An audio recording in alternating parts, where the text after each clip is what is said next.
Tucker Carlson today. So when you live in a world of nonstop North Korea level propaganda, and we do, the question is, how do you know what's true? Well, here's one guide.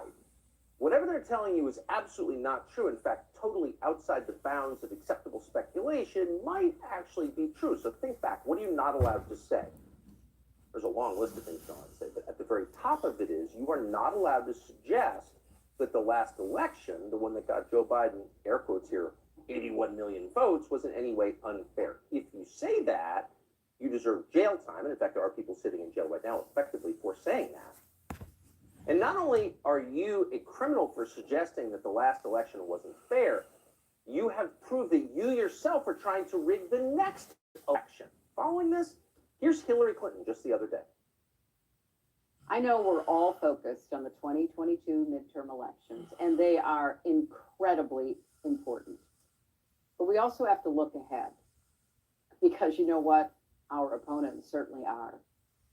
Right-wing extremists already have a plan to literally steal the next presidential election. And they're not making a secret of it. The right-wing controlled Supreme Court may be poised to rule on giving state legislatures, yes, you heard me that correctly, state legislatures the power to overturn presidential elections. Would she throw you in a camp if she could? Oh, you know the answer. But it does raise the broader question, are our elections fair? Now, there's massive speculation, not just on one side, but as you just saw on both sides, about that question. Are they fair? It's a huge country, physically and in its population, 345 million. So how do you administer a national election fairly in a country like that, and are we doing it? So there's only really one person we're aware of who has approached this from the perspective of science. This is something that maybe to some extent can be measured, and Dr. Robert Epstein has been measuring it. He is a psychologist, he's a Harvard PhD, he's been studying the effects of big tech on election outcomes. And he's determined, pretty conclusively, that Google and other tech companies have the power to affect election outcomes and are flexing that power right now. We are honored to have a full hour with Dr. Epstein right now. Doctor, thank you so much for coming on. My pleasure. So many questions for you, but I have to note the obvious, which is, you're the only person really doing this, which is a little bit strange considering we spend most of our day talking about threats to democracy, and you're the only person I'm aware of who's studying them. Before you get into your findings, just quickly give us a sense of your background. How did you get to this? Well, first of all, I'm not a conservative. I should make that very clear. And, I like the kind of manipulations that are occurring. My family likes them. My friends like them. Like them in what? So you like their effect? I like their effect. Yes. But I don't like the fact that private companies, one in particular, have this enormous power that people are generally unaware of to impact our thinking, our behavior, our children, and the outcome of elections on a massive scale. And this is what I've been studying now for 10 years. And, you're right. There just aren't other people doing this. I don't know why. And you're doing it, it sounds like, from a liberal perspective. You don't think, as you just said, I think I'm quoting you, that private companies ought to have the ability to determine election outcomes, because that's a threat by definition to democracy. Well, in effect, what I'm doing is I'm saying that I value democracy and our country much more than I value any particular party or candidate. Yes. And I think everyone should think that way. So what is your background? We live in a very credentialed age. Not that I care about them, but it is interesting. You're not a conservative activist, as you said, just the opposite. What's your life's work? What have you studied? Well, I was the last doctoral student of probably the most famous psychologist who ever lived, B.F. Skinner, and that was at Harvard. Really? Yes. That was at Harvard. The Skinner box? Yes. I was his last doctoral student, and before that I had gone to a little college in Connecticut called Trinity College. The Yale of Connecticut, as we called it? You've probably heard of, because I think you went there too, if I'm not mistaken. Yes, I don't think history records many successes for me at Trinity College, but I'm impressed that somebody did well. And I was raised in a liberal family. I published a lot of books. I published 15 books and hundreds of scientific papers. And I'm a hardcore research scientist. That's what I am. An empiricist, someone who looks at the evidence. Yeah, I look at the numbers and I go with the numbers. And even if they bother me, I share them. I publish in top scientific journals. I present at scientific meetings. And so about 10 years ago, my research eye was turned toward Google.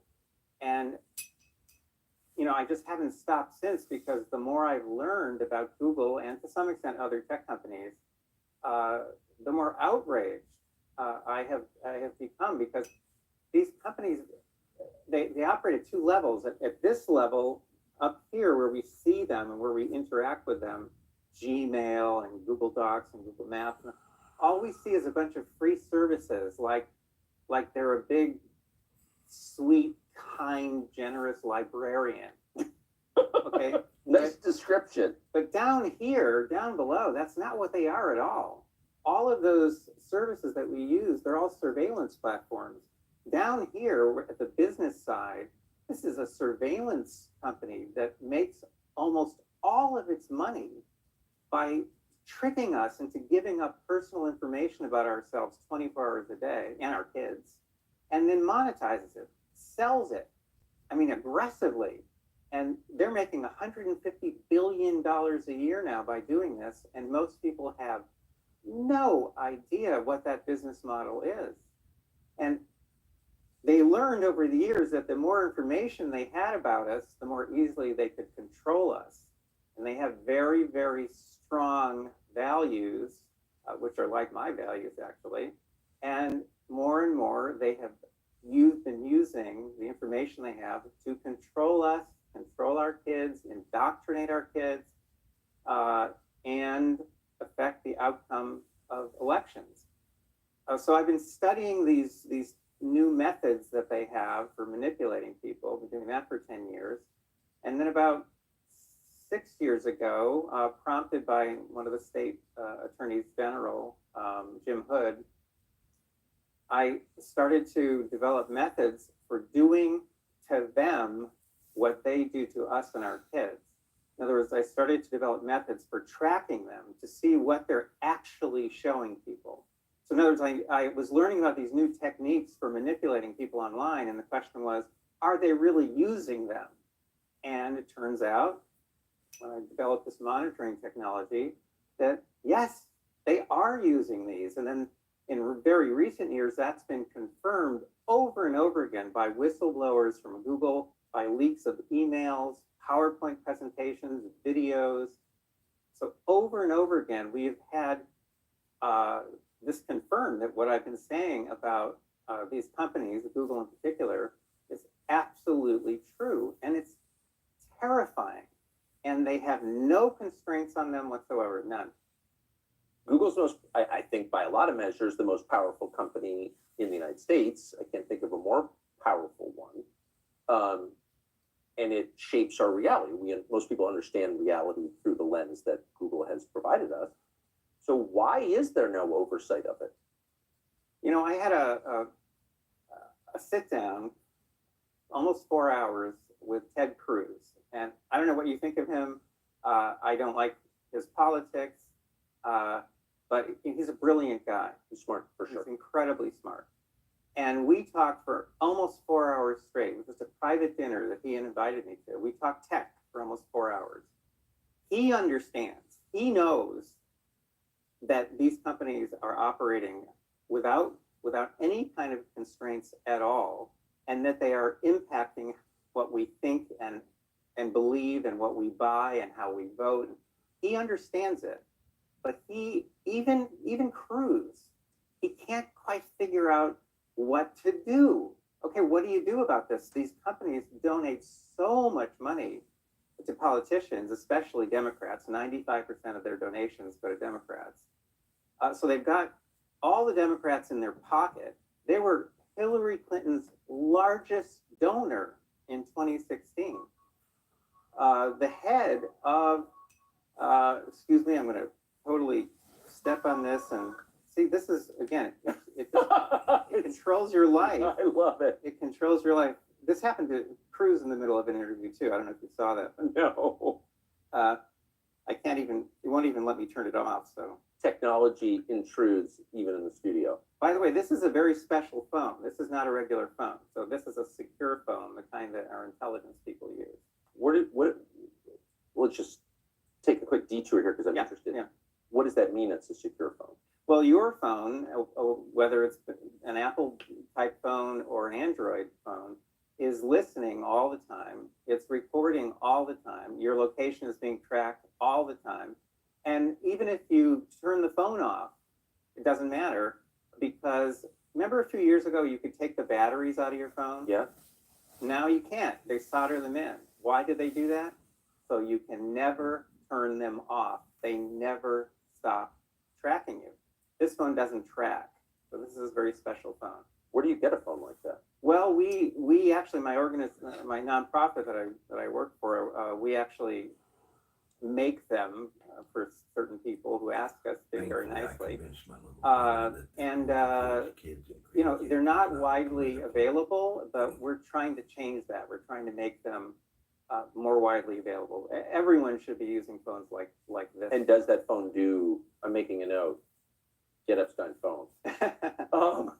Does that phone do what an iPhone does effectively? There's some things it won't do, and I'm happy with that. So, for example, it doesn't track location, so I can't use it as a navigator. So I have a Garmin, in my car. I have a Garmin navigator, which is better than any phone navigator. What I'm saying is people are unaware of the extent of the surveillance that they're being subjected to by these companies. Going back to Google for a minute, if you're on Gmail, that's Google. Okay, so your emails are being stored and read and analyzed. Probably Google Maps, people probably get it. Using Chrome, which is Google. Okay, so Google's tracking you, anything you do online. You use an Android phone, that's Google, so Google's tracking you. Even if you're offline, your Android phone is tracking and listening, and it never, ever stops. People are aware of all that. So maybe if I asked you all the ways Google is surveilling you, you'd come up with 7, 8 items. Google is actually surveilling Americans over more than 200 different platforms, the vast majority of which no one's ever heard of. How is Google allowed to tape conversations, to monitor conversations in your bedroom, for example, with the phone off? I mean, I think that'd be a crime. Except that we never created any laws to deal with the internet. And in fact, we've done the opposite, if anything. And the only big law that's out there is called CDA 230, which you might have heard of. And that makes it impossible to sue platforms for content that's posted on the platform. Right. So there's some people who think, oh, well, we'll get rid of CDA 230 and that'll solve the problem. So now we can at least sue these companies. Or as Cruz said, let the lawyers loose. But that's not really going to do it. In other words, we need really strong regulation, which is never going to be created in the United States. We need strong legislation, not going to happen. And why will it not happen? Well, there's mainly two reasons. One is the Google especially buys all the Democrats, and Republicans, generally speaking, don't like regulation. Right. But keeping a company from listening to your conversations in your bedroom seems, that's the most profound violation of privacy I can envision. Why would it be so hard to ban that? Do that and go to jail. If I bugged your bedroom, if I sneak into your house and put a bug in your bedroom, I go right to jail for that if I'm caught.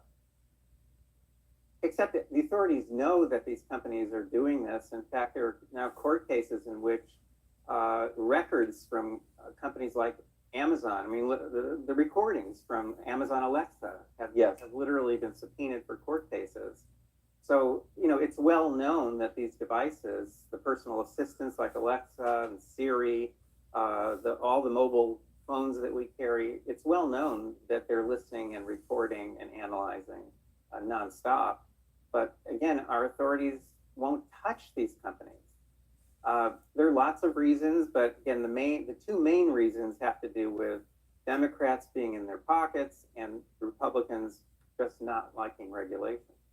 So you would think if 95% of the donations from the country's most powerful company go to one party, and that party was the single biggest donor to their presidential candidate, and that party is working to disenfranchise the other party, that the other party, if it ever got power, would do something about it.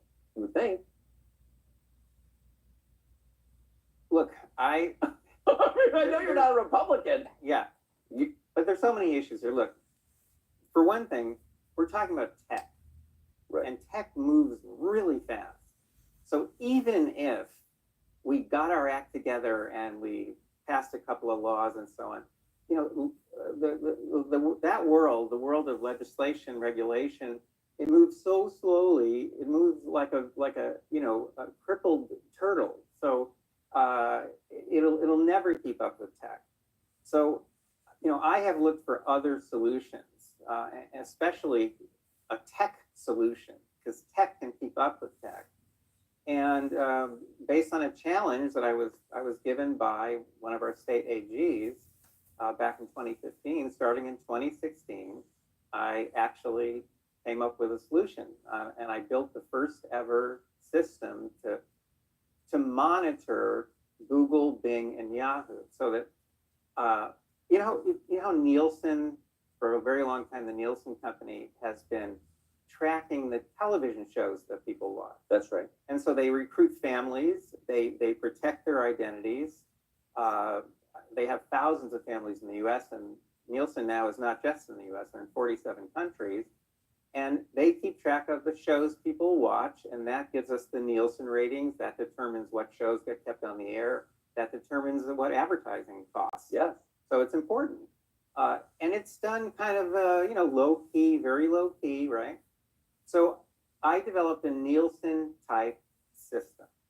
What we do is we recruit voters, registered voters of all three flavors, and we train them, we equip them, and on their computers we install custom software, which is called passive monitoring software, which we developed out of nothing. We developed it from scratch, and that allows us to look over the shoulders of these people when they're using their computers. This is with their permission.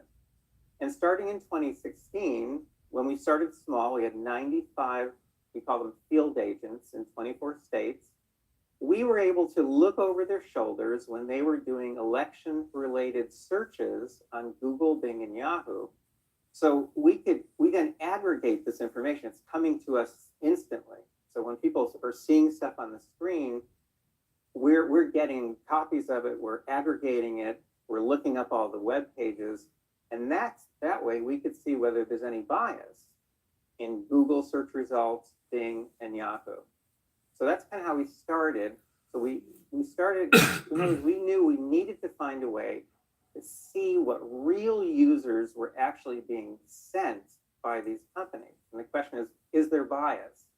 We found enormous bias, pro-Hillary Clinton bias on Google, but not on Bing or Yahoo.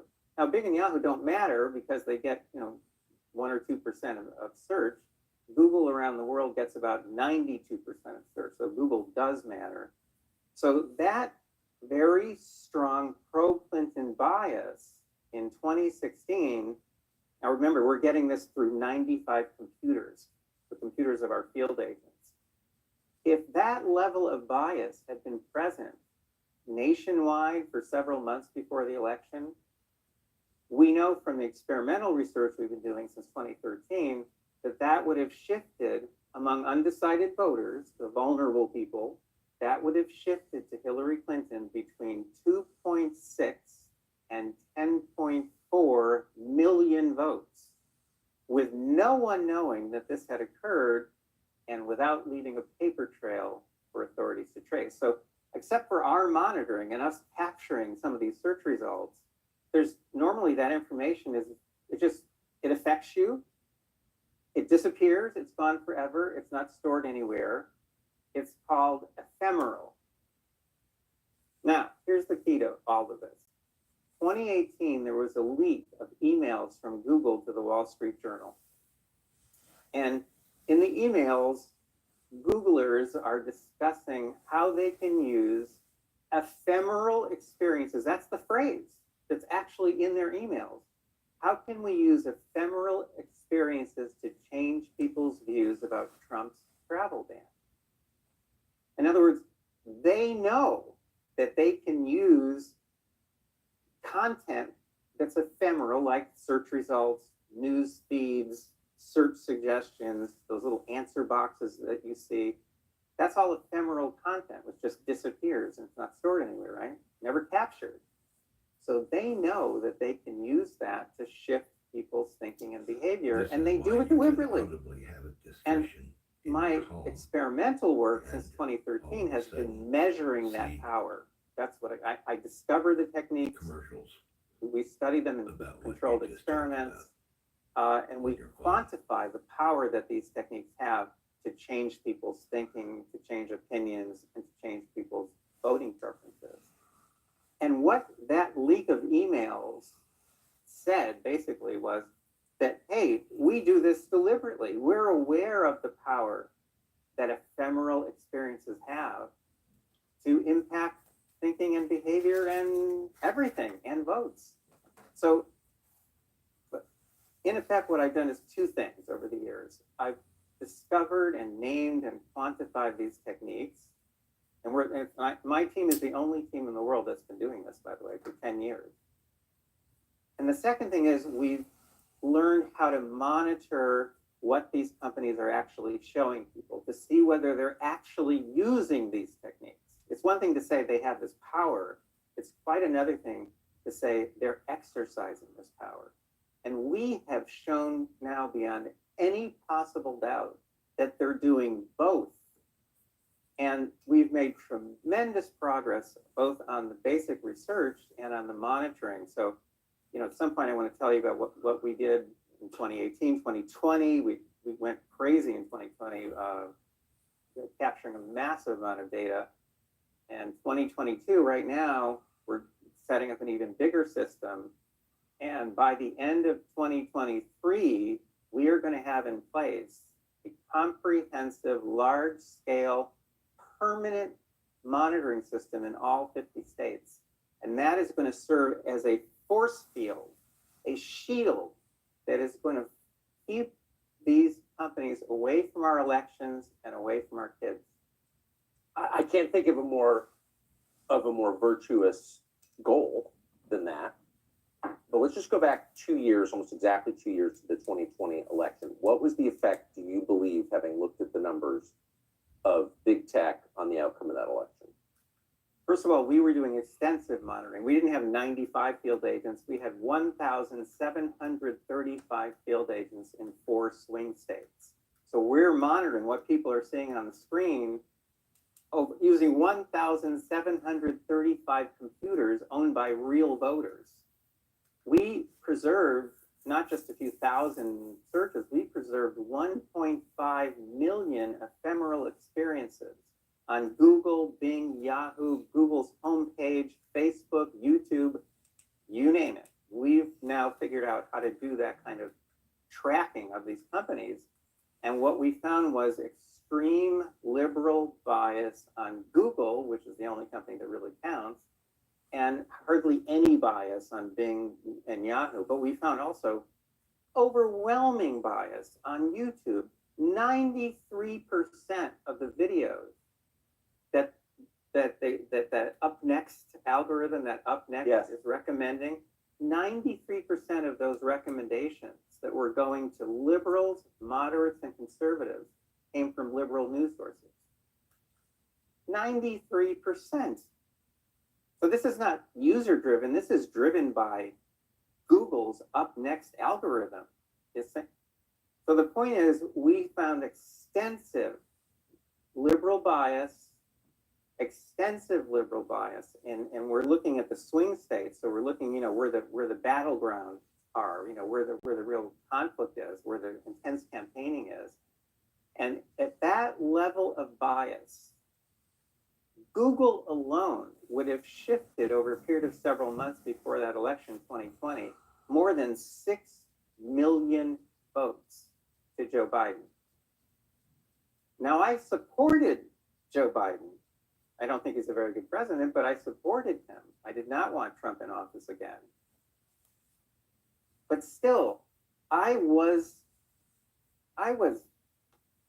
nauseated, really, that our data were telling us that this election was in the hands of private companies, Google in particular, that literally, that there is no more democracy. There is no more free and fair election. It's just an illusion. And by the way, I want to contrast this with all of the dirty tricks, that people have been talking about, and have been in the conservative media quite a bit.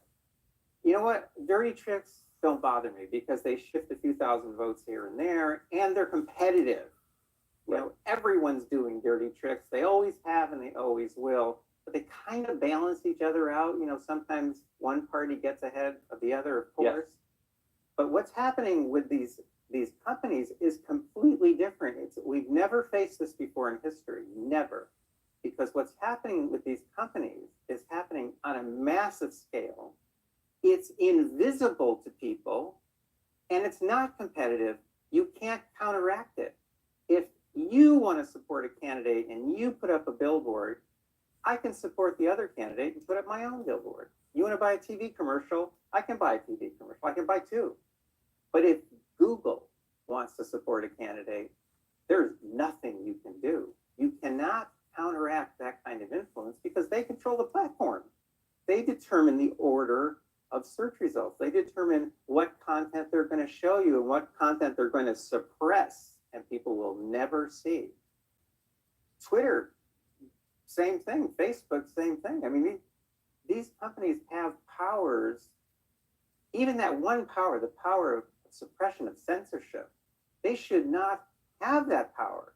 That doesn't mean that some content shouldn't be censored, but the decision to censor should not be in the hands of a company that is not accountable to the public. Especially not if it has partisan ends. Of course, of course. So, give us. So I don't know when this is going to air, but we've got I think a pretty significant midterm election. State houses, Congress in 2 weeks or something from now, maybe from today actually. What effect is Google having on that election? Can you give us a specific example? Okay, well, we are right now, for several months, we've been in the process of building a large panel of field agents. We're focusing, again, mainly on swing states because that's where the action is. Sure. And we now have enough data, we have massive amounts of data coming in now every single day, that we just started analyzing it, literally over the past couple of days. And just hours ago, I got our first report of what it is that these companies are showing people. And it's bad news. It's very, very disturbing. Because all the tricks that they were playing in 2020, they're playing again now. And in one state, they're going beyond anything they've ever done before, and that's Wisconsin. So in Wisconsin, we're seeing in Google search results, we're literally seeing twice the level of bias that we're seeing in other states. Now, there's a contested Senate race there. Ron Johnson is the incumbent running against Mandela Barnes, the Democrat, and it's a real race. Well, it's a real race, and I've seen survey results, and everything looks kind of close. But what I can tell you though, I'm saying this not just to you. I'm saying I guess to all of your viewers, which is a lot of people.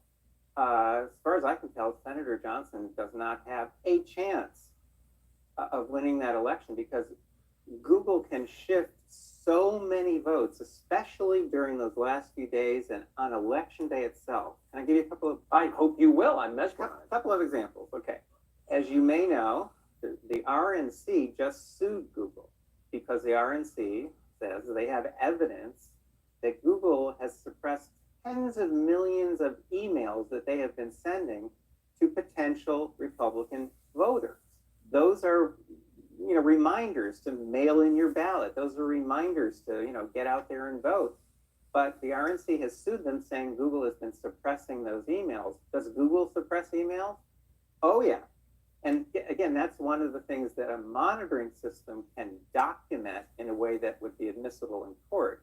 I don't think the RNC actually has that kind of evidence. You need monitoring systems in place. They have to be permanent, large-scale systems that are constantly tracking this. Give you another example. And so do you believe that that allegation is true? I believe it's true, yes. Now, but I'll give you another example, one that we're actually measuring right now. Google's homepage normally doesn't really say anything. I mean, it's famous for really saying just about nothing. I mean, it's just a big blank field, and it has a little, a box in the middle. But every now and then they put a message there. Well, when we're getting close to an election, and in particular on election day, the message they say is go vote. Question, are they sending that to everyone?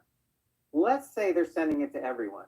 It's still a vote manipulation because of the demographics of people who use Google, and they know that. They literally can figure out the numbers, and I know how to figure out the numbers too. Even if they sent that to everyone, it would still give more votes to Democrats than Republicans. It's still a vote manipulation. It looks on its surface, again, on its surface, it looks like a public service. It's not. It's a vote manipulation. But we've actually captured these vote reminders. We did this in 2020, and we're doing it again now. And in 2020, there were more of these reminders going to moderates and to moderates and liberals than going to conservatives. Now, because Google knows your political affiliation. Well, of course, they know everything about you. So the fact that they're kind of sending a lot to people over here whom they want to vote, and they're sending fewer of these reminders to conservatives when they don't want to vote, that's a way of shifting far more votes. That kind of manipulation alone, on election day itself, can give 450,000 additional votes in a national election to one candidate. And unless you're capturing it, unless you're monitoring, you never would know that it is occurring. So there's two examples, but let me give you some good news here. So in 2020, October 30th, right before the election, we were again looking at our data, and normally we never announce the data until after the election because we don't want to cause any turmoil. So, but this time the data were so strong that the bias was shifting so many votes to Joe Biden that we decided we needed to go public. So, among other things, I sent a report of our preliminary data, again, based on capturing 1.5 million ephemeral experiences, a lot of data. I sent that to Senator Cruz's office. On November 5th, 3 senators sent a very threatening letter to the CEO of Google. It was 2 days after the election, summarizing Epstein's findings and saying, how do you account for this? And what are you going to do about it? And do you know what happened? Google turned off all the manipulations in the Georgia Senate runoffs. And how do we know that? Because we had more than 1,000 field agents in Georgia. We saw them literally turn everything off. From that moment on, they didn't send out a single vote reminder in Georgia to anybody. From that moment on, there was no political bias in Google search results. Now, I didn't even know such a thing was possible, but one of the Google whistleblowers, Zach Voorhees, who had been a software engineer there for eight years, he explained it to me. He said that they can turn bias on and off like flipping a light switch, and that's what they did. And why did they turn all the bias off? Because we caught them. Because we were capturing content, all this ephemeral content that's normally lost forever, and they knew we were capturing it. And they did not want to take a chance on us finding more. So they literally just turned the bias off. So there's a big lesson here, which is we'll probably never stop these companies with regulations and laws, which we'll probably never put into effect anyway. But we can stop them with monitoring. And this is what Justice Brandeis said 100 years ago. Yeah. sunlight is the best disinfectant. So Google is primarily, as you said, a search company. That's its main business. That's where it has its strongest monopoly. Tell me about the bias in search results. So you're suggesting that if there's a story that, say, favors Ron Johnson over Mandela Barnes, Right. that story will be put down in the search results? Correct. And so when we do experiments on this, we literally will work with people who are undecided on voters. So we will usually use American participants in our experiments, and we'll usually use a foreign election, like Prime Minister of Australia. Yes. And we'll say, how familiar are you with these candidates? And of course, we know nothing about those candidates. So in effect, our people are undecided at first, and then we give them some very brief information about each candidate, and we say, who do you trust? Who do you like? Who would you vote for if you had to vote now? And initially, when we do this, of course, they all they know is the little bit we've told them, so they split 50-50. Then we let them do a search on our version of Google. So we have a perfect Google search engine simulator called Cadoodle. And it looks just like Google, it works just like Google. We're using real search results, which we pulled from Google, real web pages. And people now have 15 minutes and they can do a search and learn about the candidates. And they have total control. They can flip, from one page of search results to another. They can click on anything and read the web pages. But we have control, just like Google does, over the order. So some people are randomly assigned to a group in which the order favors candidate A. Some people are assigned to a group in which the order is flipped. And so those search results favor candidate B. And then there's always a control group. So the search results are all mixed up. And what happens here is, well, when I first did this, is I figured, well, maybe we could get a shift of a couple of percent, 2 or 3%, that we could push people one way or the other just based on the bias in the search results. In the order of the search results. Well, yeah, because in other words, for the people in this group, if they click on high search results, they're going to get to web pages that make candidate A look really good and make the other candidate look terrible, Yes. right? So I figured, well, these are all undecided people. Maybe we can push 2 or 3% of them in one direction or the other. But that's not what we got. We got, in that very first experiment, a shift of 43%. Whoa. Yeah. So I didn't believe it either. So that's like mind control at that point. Oh, that's not just mind control. That's mind control at a level that the worst dictators in history only dreamt of. I mean, no one's ever had that ability ever before. And they have that ability not just to mess with our elections. They have the ability to impact right now 3.5 billion people around the world. And their views on everything. And their views on everything. So after they do their search, we ask them all those questions again. Okay, now who do you like? Now who do you trust? And now who would you vote for? And we look for that shift. Again, I thought we would get small shifts. Second experiment we ran, we got a shift of over 60%. And then we started to learn that we could mask over 60%. Oh, we found some demographic groups. That we have free will. One in particular that would be of interest to you. We We found some demographics groups where you can get shifts of 80%. What demographic group? Well, the one we found, Middle-aged wasps? that we do not. moderate Republicans. Moderate Republicans. Yeah. I would say that's the dumbest group. That would have been my guess. The most Moderate easily manipulated. Correct.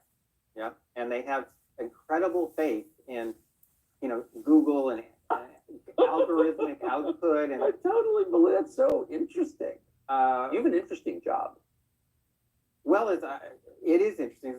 It's exciting. We're making discoveries all the time. About people, though. You learn about people and the way they are. Well, we're learning, yes, how vulnerable people are. Yes, yes. How easily a lot of people can be manipulated. But anyway, that was just the start. I mean, these experiments were, we ended up doing a big national study. Then we did a big study in India, to see whether, is this, how real is this? So this effect has been replicated over and over again now for years. It's called SEAM, SEME, the search engine manipulation effect. That was the first new form of manipulation that we discovered. But now, years later, we're talking about a dozen of these. I mean, I just gave lectures yesterday at a university in which I talked about 10 manipulative techniques like this, which we've been studying in controlled experiments. Well, this is so powerful. So our government, as you pointed out eloquently, is helpless in the face of this. It's too lumbering, too corrupt, can't do anything. But if you're Modi in India, or if you're the leader of any country that has a relatively open press, like, this is a huge threat to you or a huge help to you. I mean, foreign leaders must be aware of this. Some are and some aren't. So the one area of the world that has been, where there is awareness and where they've been very aggressive is the European Union. So the European Union since 2017 has fined Google, I think 3 or 4 times, fines totaling more than 10 billion euros. And they're about to hit them with another big fine. India just fined Google, I think, $194 million. And you know, a lot of these fines have to do with bias in search results. You know, in other words, this is well known. Yes, mine is the only research group that really studies this stuff intensively. But yeah, this is known to world leaders here and there, and sometimes they do levy these huge fines against these companies. But it doesn't change anything. Google can, you know, pay fines like that, like it's nothing. They just write a check. It doesn't affect their operations, and overall, their constituency keeps growing. So in other words, they've never stopped growing in revenue. They've never stopped growing in terms of users. So by the end of this calendar year, just a couple months from now, they'll have over 4 billion users. Probably by the end of next year, they'll have over 5 billion users. I mean, it's so their influence just continues to grow and grow and grow. And of course, they're pretty good at managing their brand. So a question you might ask is, what if the mind control machine doesn't want you thinking bad things about the mind control machine? I would ask that question, yes. What if? Well, that's what we're faced with. You know, so Google still maintain this illusion, you know, that surface illusion that they're just a sweet, generous librarian providing free services for everyone. But you know what? When we go to a library, the librarian doesn't keep a record of everything that we've been reading, you know, and then use it to manipulate us and then sell the information to other librarians or other governments. I mean, Google works with intelligence agencies around the world. Google shares the content that it's collecting with unnamed business partners. I mean, this is a massive control operation. So, I mean, it's so evil what you're describing, so totally immoral, unethical, et cetera, that the people who are participating in it and profiting from it, it can't all be terrible people. And there must be people at Google who say to themselves, this is wrong what we're doing. There are people, it's in the last 2 or 3 years, more and more of those people have turned up within the company. They've had demonstrations at the company when Google employees learned that the company was once again working with the government of China, basically helping China to control its population. You know, that did set off demonstrations. But Sundar Pichai, who runs it, he has no moral qualms about any of this? You know, they have, from their perspective, generally speaking, they see themselves as changing the world for the good. So here, let me just give you 2 more examples of leaks from Google. Because we are learning more about, you know, what's actually happening inside. Here's one leak, an 8-minute video, which will scare the bejesus out of you because it's called The Selfish Ledger. It was never, ever meant to be seen outside of this company. It was developed by their advanced products division. And it is a video about the power that Google has to re-engineer humanity. Not just that, but to re-engineer humanity according to, this is right from the video, company values. I kid you not. selfish ledger. Another leak from Google, a PowerPoint presentation called The Good Censor. Members of the Chinese Communist Party. Makes your head spin. Or they And what's it about? It's about the fact that, well, they have to censor. I mean, there's a lot of stuff that obviously they can't show people, you know, because it's just flat out false, or because it's pornographic or too violent, or something. You know, there's stuff they have to censor. But this PowerPoint presentation argues, but we're a good censor because we have good values.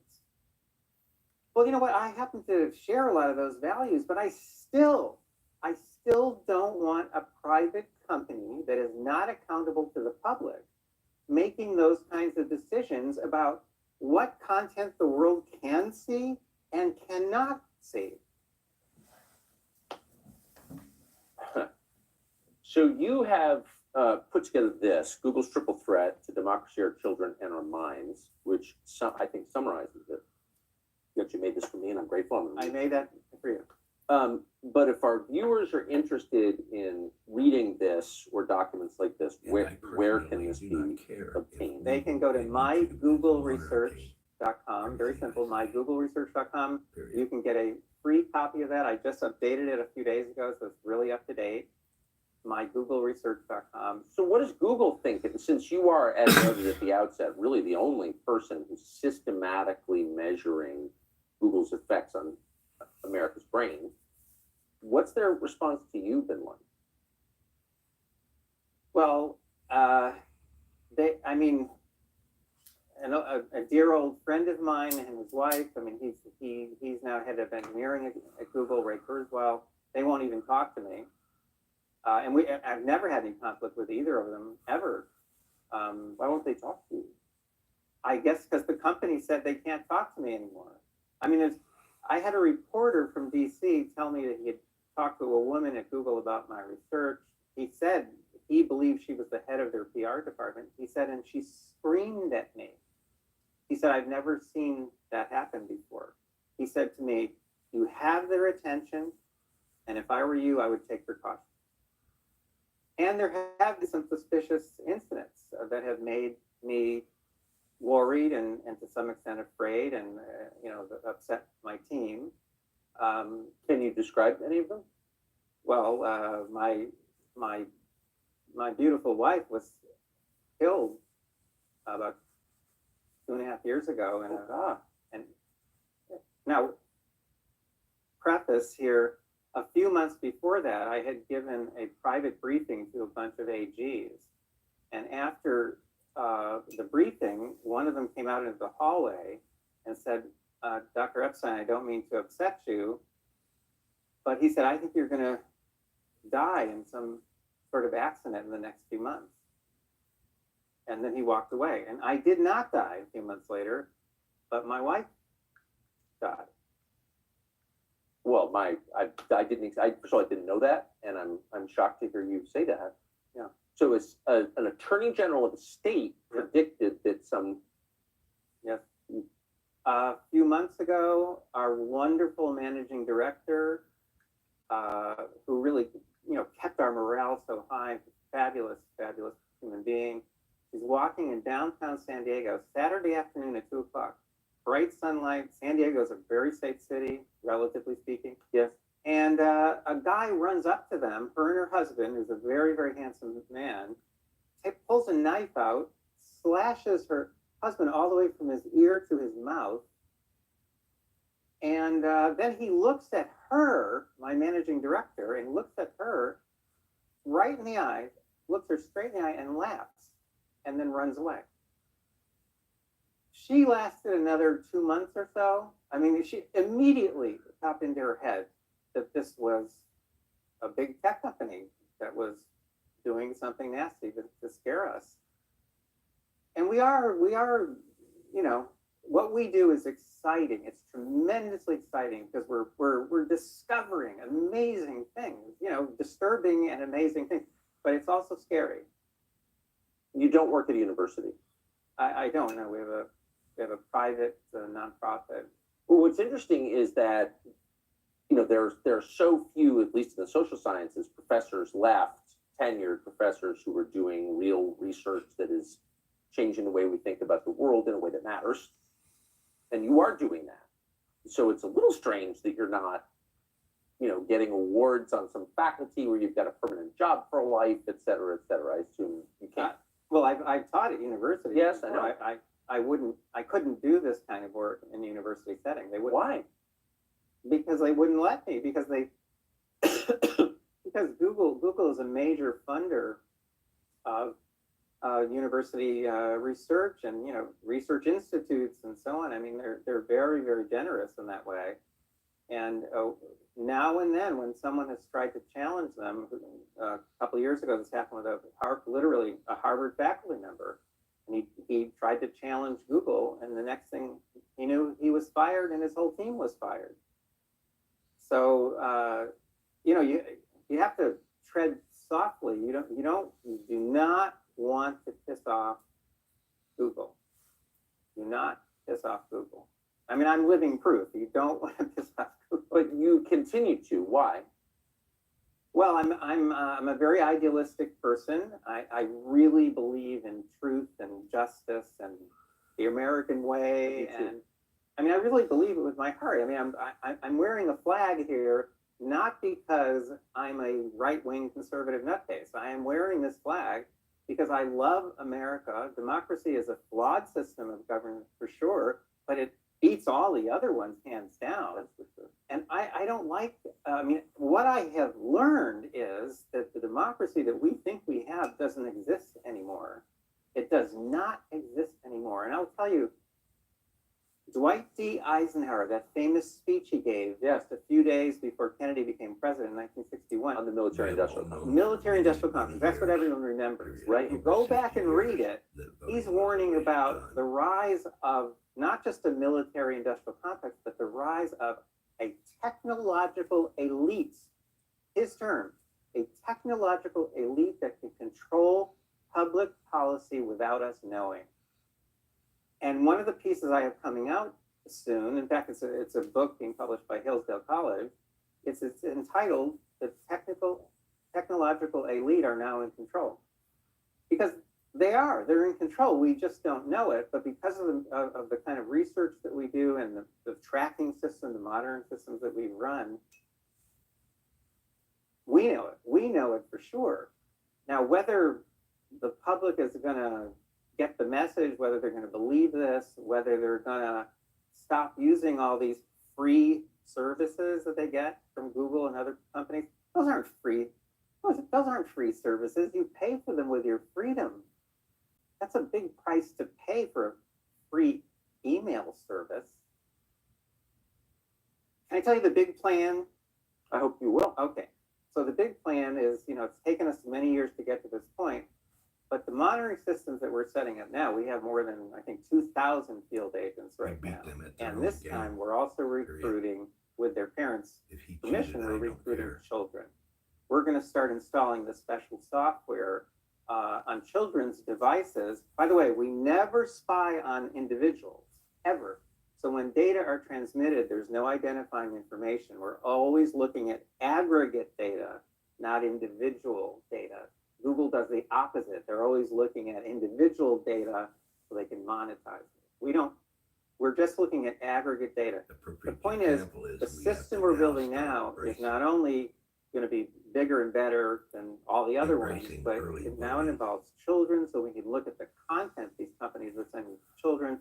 I think we're going to find overwhelming evidence of attempts to indoctrinate children, which I think is going to help us explain a lot of the creepy changes we've seen in our society lately. Totally agree. I think it is engineered by these companies, Google in particular. I think it's engineered. Well, how are you going to find that out? You have to build systems like we're building now. And this time, we're not shutting down the system when the midterms are over. We are building it farther so that by the end of 2023, we are going to have large-scale monitoring systems in all 50 states. That is going to be a force field. That is going to be a shield.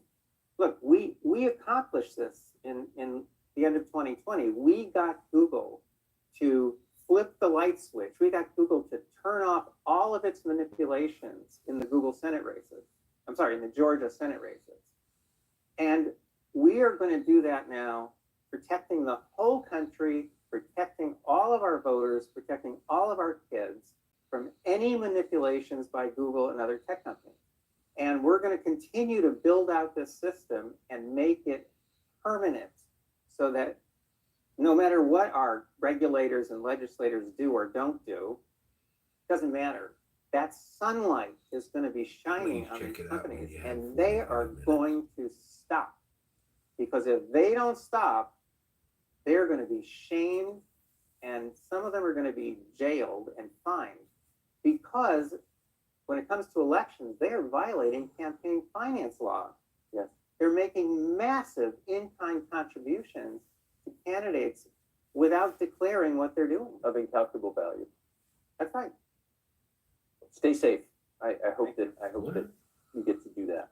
Robert Epstein, that was an amazing conversation, and I'm truly sorry about your wife. I didn't know that when I asked you. So thank you very much. Amazing. Tucker Carlson is the end of the show. Episode 3 days a week on Fox Nation. Of course, we'll see you every weeknight, 8 p.m. the Fox News channel.